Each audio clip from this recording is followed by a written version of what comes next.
Hello friends, मैं अनीता भास्कर आप सभी लोगों का अपने यूट्यूब चैनल पर स्वागत करती हूँ। और पॉलिटिकल साइंस में 20 क्वेश्चन कंप्लीट करेंगे और आशा करती हूँ वीडियो आपको पसंद आई, और पसंद आए तो प्लीज लाइक शेयर कमेंट करिएगा। अगर आप चैनल पे नए हैं तो चैनल को जरूर सब्सक्राइब कर लें, जिससे नई आने वाली वीडियो की नोटिफिकेशन आपको मिलती रहे। और इसके साथ साथ लेक्चर वीडियो की जो भी है उसे भी जरूर देख लें, डीपली नॉलेज के लिए। आने वाले सभी एग्जाम के लिए इंपॉर्टेंट है, टीजीटी पीटी यूजी नेट सभी के लिए। तो चलिए फर्स्ट क्वेश्चन पे चलते हैं। और फर्स्ट क्वेश्चन है, ऑस्टिन के संप्रभुता के सिद्धांत की अवधारणा के बारे में निम्नलिखित में से कौन सा कथन सही नहीं है, पूछा है। ठीक है, व्यक्ति के अधिकार और स्वतंत्रताएं भी संप्रभु से समाप्त होती हैं और व्यक्तियों की संप्रभुता का संचालन को प्रतिबंधित नहीं करती हैं। बी है, संप्रभुता का निर्धारण होना चाहिए, यह एक व्यक्ति या व्यक्तियों के शरीर में रहता है। राज्य एक कानूनी व्यवस्था है जिसमें संप्रभुता स्पष्ट रूप से स्थिर हो सकती है। सी है, संप्रभु राज्य में सर्वोच्च शक्ति है, वह राज्य में सभी प्राधिकरण का स्रोत है, उसका अधिकार असीमित और निरपेक्ष है, वह किसी से भी आज्ञा नहीं लेता क्योंकि किसी को भी उसे आज्ञा देने का अधिकार नहीं है। और डी है, राज्य के लिए संप्रभुता आवश्यक है और संप्रभुता राज्य के 4 तत्वों में से एक है और संप्रभुता के बिना कोई राज्य राज्य नहीं हो सकता। देखिए तीनों बिल्कुल सही हैं। कौन सा सही नहीं है? तो ए। ठीक है, ये जो है वो सही नहीं है। व्यक्तियों को अधिकार और स्वतंत्रताएं तथा समस्त शक्तियां हैं संप्रभु से प्राप्त होती हैं। ठीक है, समाप्त नहीं होती हैं इससे। और संप्रभुता की शक्ति का संचालन प्रभु सत्ताधारी द्वारा किया जाता है, न कि व्यक्तियों द्वारा। ठीक है, तो राइट ऑप्शन ऑप्शन नहीं हो जाएगा इसका। सेकेंड क्वेश्चन है, निम्नलिखित में से कौन एक प्रकार की संप्रभुता नहीं है? निहित और अस्पष्ट संप्रभुता, ड्यूर और डिफेक्टो संप्रभुता, वास्तविक और नाममात्र की, या कानूनी और राजनीतिक। राइट ऑप्शन हो जाएगा इसका ऑप्शन ए। ठीक है, संप्रभुता के एकलवादी रूप और बहुलवादी रूप, वैधानिक संप्रभुता, राजनीतिक संप्रभुता आदि संप्रभुता के किसी भी रूप में निहित और अस्पष्ट संप्रभुता की विशेषता नहीं पाई जाती है। ठीक, किसने तर्क दिया? थर्ड क्वेश्चन है, किसने तर्क दिया कि संप्रभुता एक सामाजिक अनुबंध का निर्माण है और संप्रभु वह व्यक्ति या सभा है जो सामान्य उद्देश्य के लिए वसीयत के लिए अधिकृत है? Jean Jacques Rousseau, David Held, Jean वुडना, थॉमस हॉब्स। राइट ऑप्शन क्या हो जाएगा? Option D, Thomas Hobbes. ठीक है, तो हॉब्स का प्राकृतिक मानव आपस में समझौता करके, हॉब्स का प्राकृतिक जो मानव था वो आपस में समझौता करके और अपने शासन को सर्वशक्ति या व्यक्ति या सभा को समर्पित कर देता है, और वह संप्रभु व्यक्ति या समूह जनता के सामान्य जो हित हैं उनकी देखभाल करता है। ठीक है, तो राइट ऑप्शन हो जाएगा ऑप्शन इसका डी, थॉमस हॉब्स। नेक्स्ट है, निम्नलिखित में से कौन इस विरोधाभास के बारे में बताता है कि विश्व व्यवस्था को जितना ज्यादा अंतरराष्ट्रीयकरण हुआ है, संप्रभुता संपन्न राज्य की जरूरत उतनी ही जो है बढ़ी है। ठीक है, बढ़ी है यहाँ पे होगा। और चार्ल्स आल्बिट्स, Immanuel Wallerstein, David Held, Paul Hirst. Right option हो जाएगा ऑप्शन डी। ठीक है, तो पॉल हस्ट का मानना है कि विश्व व्यवस्था का जितना ज्यादा अंतरराष्ट्रीयकरण हुआ है, संप्रभुता संपन्न राज्य की जरूरत उतनी ही बढ़ी है। ठीक है, और वैश्विक स्तर पर विभिन्न देशों के मध्य शक्ति संतुलन एवं सत्ता विभाजन का क्रम विश्व व्यवस्था कहलाता है। क्या कहलाता है? विश्व व्यवस्था। और ठीक है, द्वितीय विश्व युद्ध की समाप्ति से लेकर शीत युद्ध की समाप्ति तक विश्व व्यवस्था मूलतः अमेरिका और सोवियत संघ के आसपास ही केंद्रित रहा है। तो राइट ऑप्शन हो जाएगा ऑप्शन डी। फिफ्थ क्वेश्चन है, निम्नलिखित में से कौन ऑस्टिन की संप्रभुता की अवधारणा पर बहुलवादी आक्षेप है? संप्रभुता के पास आज्ञा और आज्ञाकारिता का लागू करने और अपने कानूनों को लागू करने के लिए वैध भौतिक बल है। बी है, संप्रभु निर्धारित नहीं है। सी है, कानून संप्रभु की इच्छा और आदेश है। और डी है, संप्रभु लोगों से आदतन आज्ञाकारिता प्राप्त करता है। राइट ऑप्शन हो जाएगा ऑप्शन बी। ठीक है, संप्रभु निर्धारित नहीं है। जॉन ऑस्टिन जो कि 1790 से लेके 1790 से 1859 इनका समय काल रहा है, 1859। और को एकलवादी संप्रभुता का जनक माना जाता है। किसका? एकलवादी। ठीक है, एकलवादी। और इन्होंने अपनी पुस्तक, जो प्रसिद्ध रचना इनकी, मैंने पिछली वीडियो में भी लिख दिया था, बताया था, लेक्चर्स ऑन जूरिस्प्रूडेंस में संप्रभुता की परिभाषा दिया। और ऑस्टिन का मानना है कि संप्रभुता एक निश्चित श्रेष्ठ मानव में निवास करती है। किसमें निवास करती है? निश्चित श्रेष्ठ मानव में निवास करती है, और जो किसी दूसरे की आज्ञा का पालन नहीं करता है, बल्कि दूसरे व्यक्ति संप्रभु की आज्ञा का पालन करते हैं। क्योंकि इनकी एक छोटी सी बहुत महत्वपूर्ण परिभाषा है कि कानून संप्रभु का आदेश है। और ऑस्टिन प्राकृतिक कानून का विरोधी है। ऑस्टिन जो है वो प्राकृतिक कानून का विरोधी है, और उसका मानना है कि सभी कानूनों को विशुद्ध विज्ञान पर आधारित होना चाहिए। इसने सकारात्मक कानून के सिद्धांत का प्रतिपादन किया। किसका प्रतिपादन किया? सकारात्मक कानून के सिद्धांत का। ठीक है, पॉजिटिव लॉ। और जो राज्य की संप्रभुता के साथ निकट से जुड़ा है। ठीक है, तो राइट ऑप्शन हो जाएगा संप्रभु जो है निर्धारित नहीं है, ये राइट ऑप्शन हो जाएगा। नेक्स्ट है ग्रामर ऑफ पॉलिटिक्स के लेखक हैं। तो ये grammar of politics Lord Bryce, Herman Finer, Austin, Harold Laski. और मैं ये पहले भी बता चुकी हूँ, और इसका आंसर आप देंगे। ठीक है, जितने लोग वीडियो देख रहे हैं जरूर इसका आंसर कमेंट में बताएंगे आप। ठीक है, कमेंट करिएगा और इसके आंसर को, क्योंकि पहले मैं कई बार बता चुकी हूँ। थोड़ा सा पता भी रहना चाहिए कि आप कितनी अच्छी तरीके से स्टडी कर रहे हैं। नेक्स्ट है राज्य अन्य समुदायों की तुलना में श्रेष्ठ है क्योंकि वह अन्य समुदायों की अपेक्षा आकार में बड़ा है, उसके पास दंडकारी शक्ति है, इसकी सदस्यता अनिवार्य है, यह एक प्राकृतिक समुदाय है। और राइट ऑप्शन हो जाएगा ऑप्शन बी, उसके पास दंडकारी शक्ति है। तो राज्य अन्य समुदायों की तुलना में श्रेष्ठ है क्योंकि उसके पास दंडकारी शक्ति है। ठीक है, समुदाय से तात्पर्य समान विचार रखने वाले मनुष्यों के उस संगठन से है जो किसी विशिष्ट उद्देश्य की पूर्ति के लिए बनाया गया है। ठीक है, राइट ऑप्शन ऑप्शन बी। किसने कहा था कि राज्य व्यक्ति का बृहद स्वरूप है? ठीक है, सुकरात, प्लेटो, अरस्तु, Saint Thomas Aquinas. Right option क्या हो जाएगा? ये भी क्वेश्चन पहले पढ़ा हुआ होगा, आपने पढ़ा है। राइट ऑप्शन बी हो जाएगा प्लेटो। तो प्लेटो ने मनुष्य के स्वभाव के 3 गुण बताए हैं, सत्व और रज और, ठीक है, सत्व, रज और तम, सतरजतम। और इन्हीं गुणों के आधार पर राज्य की प्रकृति की व्याख्या करते हैं। इसलिए राज्य के बारे में प्लेटो ने कहा था कि राज्य व्यक्ति का बृहद स्वरूप है। ठीक है, प्लेटो ने ये चीज कही थी। नेक्स्ट है निम्न में से कौन सा राज्य नहीं है? संयुक्त राज्य अमेरिका, रूस, संयुक्त राष्ट्र, बांग्लादेश। तो राइट ऑप्शन सी हो जाएगा संयुक्त राष्ट्र। देखिए, संयुक्त राज्य अमेरिका, रूस, बांग्लादेश ये राज्य हैं, देश हैं। और राजनीति शास्त्र में अंतरराष्ट्रीय स्तर पर राष्ट्रीय तात्पर्य उस देश से लिया जाता है। ठीक है, देश से लिया जाता है, जबकि संयुक्त राष्ट्र कोई राज्य या देश नहीं है, और बल्कि क्या है ये 193 देशों का संगठन है। ठीक है, जिसे आप जो है इसे संयुक्त राष्ट्र संघ के नाम से जानते हैं, जिसकी स्थापना 24 अक्टूबर, ठीक है, 1945 में की गई थी। ठीक है, तो राइट ऑप्शन ऑप्शन सी हो जाएगा। नेक्स्ट है निम्नांकित में से किसका मत है कि राज्य के पास दंडकारी शक्ति का एकाधिकार है? Weber, Easton, Laski, Lasswell. Right option हो जाएगा लास्की।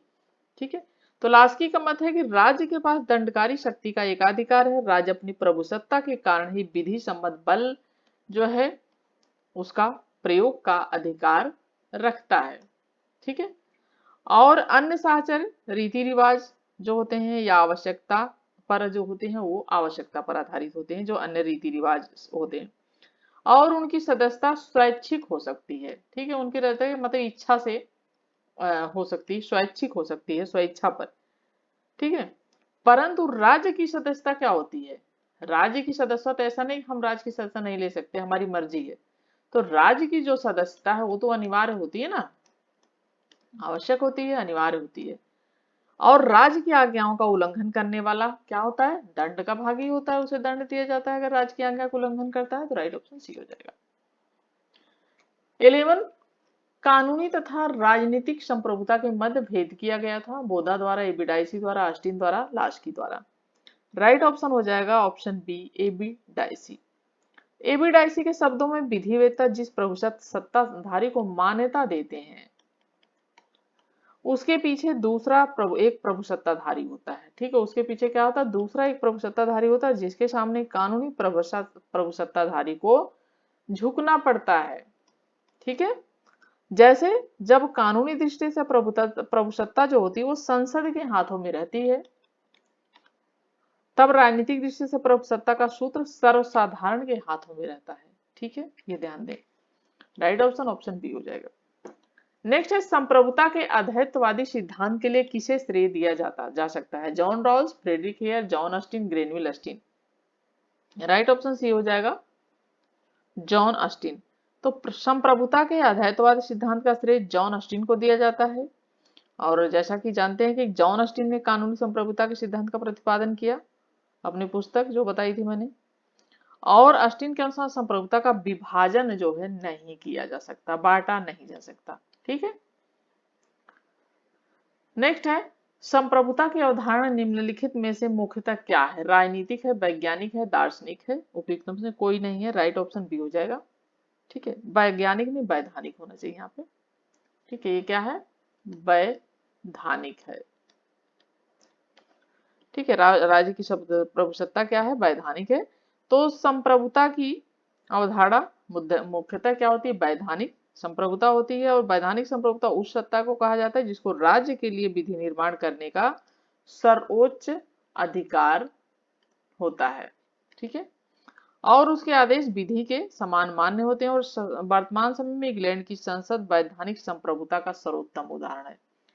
जो इंग्लैंड की संसद है वो वैधानिक संप्रभुता का उदाहरण है।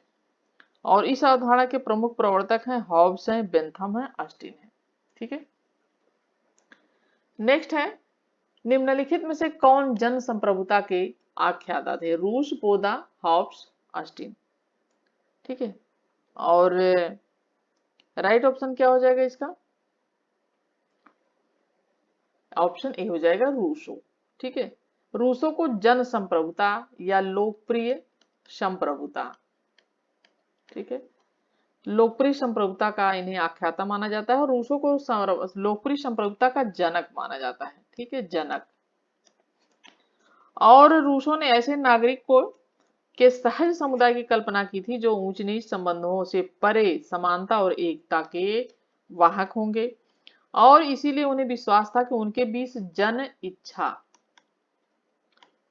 ठीक है, जन इच्छा उपलब्ध होना चाहिए। और सामान्य इच्छा का सिद्धांत रूसो ने दिया था जो कि, और इनकी प्रसिद्ध पुस्तक है सोशल कॉन्ट्रैक्ट। ठीक है, सोशल कॉन्ट्रैक्ट इनकी प्रसिद्ध पुस्तक है रूसो की। चलिए नेक्स्ट क्वेश्चन। नेक्स्ट है, रूसो को संप्रभुता के किस सिद्धांत का जनक माना जाता है? मर्यादित, वैधानिक, अमर्यादित या लोकप्रिय? तो अभी हमने बात की थी, राइट ऑप्शन डी हो जाएगा। ठीक है, क्वेश्चन घुमा फिरा के पूछते रहते हैं तो इसलिए बहुत जरूरी है ज्यादा से ज्यादा क्वेश्चन को तरह तरह से हल किया जाए। ठीक है, चलिए तो राइट ऑप्शन डी हो जाएगा। और व्याख्या वही होगी जो पिछले क्वेश्चन में थी। 16 क्वेश्चन है, सूची फर्स्ट था सेकंड सुमिलित कीजिए। और सूची फर्स्ट है, सूची सेकंड अवधारणा और प्रतिपादक है। एक तरफ असीमित अवधारणा, दूसरी तरफ प्रतिपादक। तो असीमित संप्रभुता लॉक, सीमित लास्की, बहुलवादी ऑस्टिन, एकलवादी हॉब्स। तो अभी हमने बात की थी ऑस्टिन क्या है? एकलवादी है संप्रभुता। और सीमित संप्रभुता कौन है? ठीक है, सीमित की बात करें तो सीमित लॉक हैं, असीमित की बात करें तो हॉब्स हैं। ठीक है, और बहुलवादी अगर संप्रभुता की बात करते हैं, ठीक है, तो लाश की हो जाएंगे। ठीक है, एकलवादी जो है, एकलवादी अस्टिन है, ठीक है, यहाँ मिले गए, ये होंगे लाश की। ठीक है, बहुलवादी। तो राइट ऑप्शन क्या हो जाएगा इसका, मिलान करने पे ऑप्शन बी हो जाएगा। ठीक है, यानी ए का 4 हो जाएगा, बी का 1 हो जाएगा, सी का 2 और डी का 3 हो जाएगा। ठीक है, एक बार फिर से बता देती हूँ। असीमित संप्रभुता हॉब्स, सीमित संप्रभुता लॉक, बहुलवादी लास्की और एकलवादी अस्टिन। ठीक है, चलिए 17 क्वेश्चन पे चलते हैं। और 17 क्वेश्चन है, किस देश के चिंतकों में संप्रभुता को सरकार के एक अंग में निहित, ठीक है, निहित करने की सामान्य प्रवृत्ति है? England, France, Germany, Switzerland. Right option हो जाएगा इंग्लैंड। इंग्लैंड में संसदीय शासन व्यवस्था की स्थापना हुई और यहाँ पर संसद जो है वो क्या है, सर्वोच्च है। ठीक, संसद के बनाए हुए कानून को न्यायालयों में चैलेंज नहीं किया जा सकता, ठीक है, क्योंकि संसद सर्वोच्च है।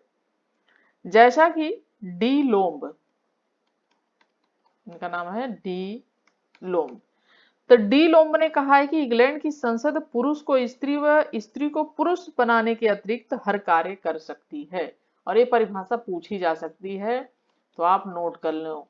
ठीक है, पुरुष को स्त्री और स्त्री को पुरुष बनाने, इतनी यानी संसद जो इंग्लैंड की है इतनी अधिक शक्तिशाली है कि वो सारे कार्य कर सकती है। तो इसीलिए डी लोम्ब ने कहा है कि इंग्लैंड की संसद पुरुष को स्त्री व स्त्री को पुरुष बनाने के अतिरिक्त हर कार्य कर सकती है। ठीक है, और जैसा कि जानते होंगे आप कि इंग्लैंड में लिखित संविधान नहीं है। ठीक है, 18 क्वेश्चन है, संप्रभुता की एकलवादी धारणा किसकी प्रधानता स्वीकार करती है? राज्य का अधिकार, निश्चित अधिकारी, संसद की संप्रभुता या उपयुक्त में से कोई नहीं। राइट ऑप्शन हो जाएगा निश्चित अधिकारी। तो संप्रभुता की एकलवादी या अद्वैतवादी कह सकते हैं आप, अवधारणा निश्चित अधिकारी की प्रधानता स्वीकार करती है और सकारात्मक विधि की नींव पर ही अस्टिन ने संप्रभुता की संकल्पना का निर्माण किया है। यदि कोई चीज निश्चित मानवीय सत्ता अपनी जैसी किसी अन्य सत्ता की आज्ञा मानने में अभ्यस्त न हो, बल्कि प्रस्तुत समाज के सर्वसाधारण उसकी आज्ञा मानने में अभ्यस्त हो, तो निश्चित मानवीय सत्ता को उस समाज में प्रभु सत्ताधारी कहेंगे और उस समाज को राजनीतिक व स्वाधीन समाज कहा जाएगा। ठीक है, तो राइट ऑप्शन हो जाएगा ऑप्शन बी। 19 क्वेश्चन है, निम्नलिखित में से किस वर्ग के विचारकों को संप्रभुता की व्याख्या करने का श्रेय दिया जाता है? ठीक है, राइट ऑप्शन हो जाएगा ऑप्शन डी, बोधा, ग्रोसियस और अस्टिन। ठीक है, तो प्रभुसत्ता या संप्रभुता राज्य का अनिवार्य लक्षण है, जैसा कि, ठीक है, और प्रभुसत्ता की परंपरागत सिद्धांत के समर्थक में होगो, ग्रोसियस, बोधा, हॉब्स, रूसो और अस्टिन है। और ग्रोसियस ने अंतरराष्ट्रीय प्रभुसत्ता की अवधारणा का प्रतिपादन किया, जबकि अस्टिन ने कानूनी संप्रभुता का प्रतिपादन किया। ठीक है, ग्रोसियस जो है वो किस संप्रभुता का प्रतिपादन करते हैं? अंतरराष्ट्रीय। ठीक है, और अस्टिन किसकी करते हैं? अस्टिन ने कानूनी प्रभुसत्ता का जो है समर्थन इन्होंने किया है। ठीक है, और प्रभुसत्ता के अस्टिन ने प्रभुसत्ता के एकलवादी सिद्धांत का भी समर्थन किया है, जिसका तात्पर्य कानून की दृष्टि में राज्य की सत्ता अनन्य और असरोज और असीम है। ठीक है, तो राइट ऑप्शन ऑप्शन डी हो जाएगा। नेक्स्ट है और लास्ट क्वेश्चन है कि बहुलवाद अस्टिन के संप्रभुता सिद्धांत का विरोधी है, समर्थक है? न तो विरोधी है न समर्थक है। और इसका राइट ऑप्शन हो जाएगा ऑप्शन ए, विरोधी है। तो बहुलवाद जो है वो इस दावे को स्वीकार नहीं करते हैं कि राज्य ही एक मात्र प्रभुसत्ता धारक है। ठीक है, राज्य ही एक मात्र प्रभुसत्ता धारक है, इस बात को कौन नहीं स्वीकार करता है? बहुलवादी नहीं करते हैं। अतः बहुलवादियों का तर्क था कि राज्य चाहे कितनी ही गरिमामय और शक्तिशाली संस्था क्यों न हो, राज्य कितनी गरिमामय और शक्तिशाली संस्था क्यों न हो, वस्तुतः वह उस समाज की अनेक संस्थाओं में से एक है। और बहुलवाद के प्रमुख समर्थकों में कौन कौन है? लास्की हैं, बारकर हैं, लिंडसे हैं, ये भी लिंडसे जिन्हें कहते हैं हम लोग, लिंडसे, क्रैब और लियो, क्रैब भी हैं, लियो भी हैं और डुग्वी भी हैं। ठीक है, डुग्वी भी हैं। ठीक है, ये लोग कौन है? ये लोग बहुलवाद के समर्थक हैं। तो 20 क्वेश्चन कंप्लीट होता है और आशा करती हूँ वीडियो आपको पसंद आई होगी, और पसंद आई तो लाइक शेयर कमेंट करिएगा। चैनल पर नए हो तो जरूर सब्सक्राइब कर लें, और नेक्स्ट वीडियो में फिर मिलती हूँ आप सभी से। तब तक के लिए thank you for watching video.